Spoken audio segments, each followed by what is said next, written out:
आप सबको बधाई।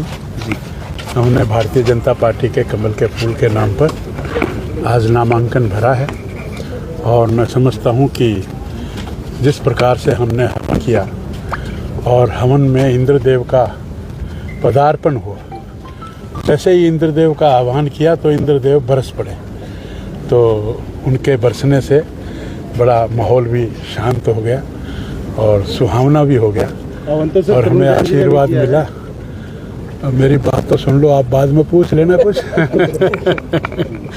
बीच में क्यों तिल लगाते हो? जी सर। तो उसके बाद हमने सभा की, बारिश थी इसलिए हाल में करनी पड़ी।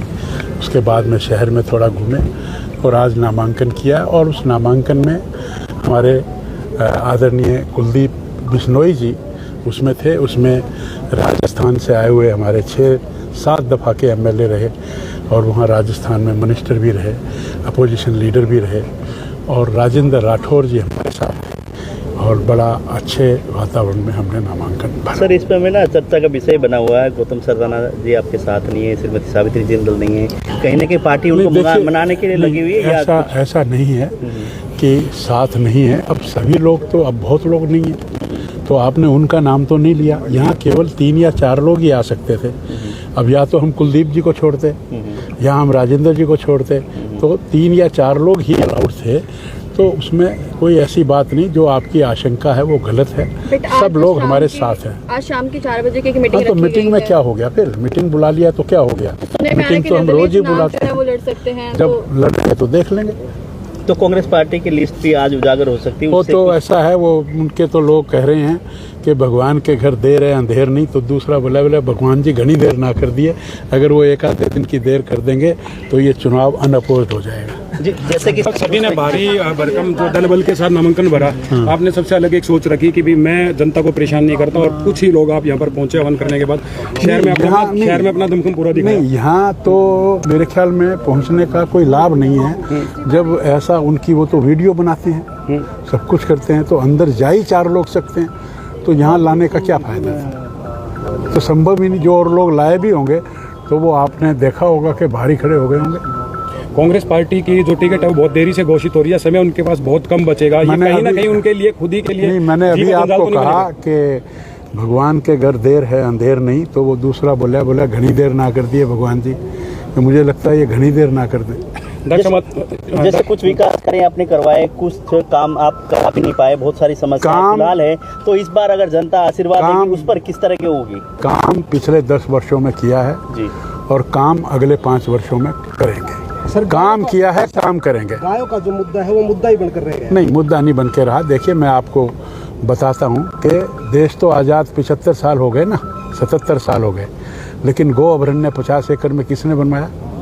उसकी 4 दीवारी, उसके शेड, उसके जो क्या नाम बाड़े वगैरह बनवाए। आज आप वहाँ जाकर देखिए, 6,500 पशु है वहाँ पर। सर, और 1 मिनट मेरी बात, 6,500 पशु है। और फिर हमने 10 करोड़ का बजट था गो आयोग का, फिर 40 करोड़ किया, अब 400 करोड़ किया।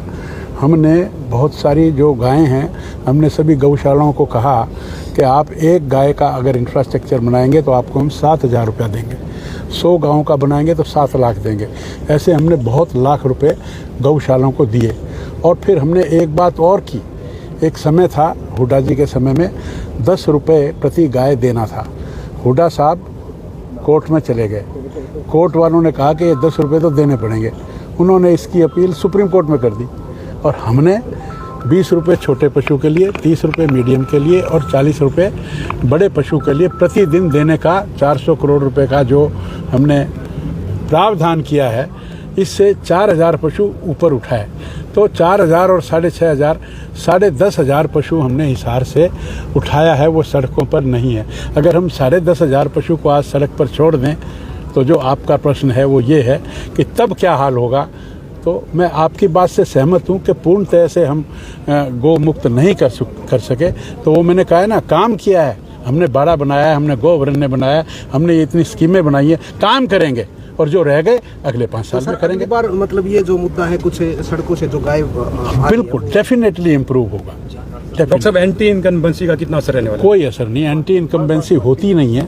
जो काम करता है, इतने काम है, एयरपोर्ट का काम है, वाटर वर्क्स का काम है, STP का काम है, सड़कों का काम है, चौराहों का काम है, लाल किला और ये क्या नाम सांसद, इंडिया गेट, शंख, ये इस तरह के भगवान अर्जुन और भगवान कृष्ण और अर्जुन का रथ, इस तरह के बहुत सारे सड़कों की बात करें, वॉशिंग यार्ड की बात करें, आपने वॉशिंग यार्ड हमने बनवाया है। हमने रोहतक को वाया महम हांसी से सीधा जोड़ा है। आज हम इस स्थिति में आ गए कि हम शताब्दी की डिमांड करेंगे। पहले तो हम शताब्दी की डिमांड ही नहीं कर सकते थे। तो मैं समझता हूँ कि ये काम किए हैं और काम करेंगे ना। अब ये जो शमशान घाट है, इसको पूरा करेंगे। अब ये जो टाउन पार्क है, इसको पूरा करेंगे। स्वागत द्वार है, इसको पूरा करेंगे। और अग्रसेन ग्लोबल सिटी का जो हमारा विचार है, उसको हम आगे लाएंगे। तो आपने जो इतने विकास कार्य अपनी गिनवाए, लगता है जनता इस पर मोहर लगाएगी या कुछ विफलताएं रहेगी, उस पर जाएंगे? नहीं, लगता नहीं है। ये पूर्ण विश्वास की बात है कि तीसरी दफा हिसार में कमल का फूल खिलेगा और हरियाणा में भारतीय जनता पार्टी की मेजॉरिटी की सरकार आएगी। जय श्री राम।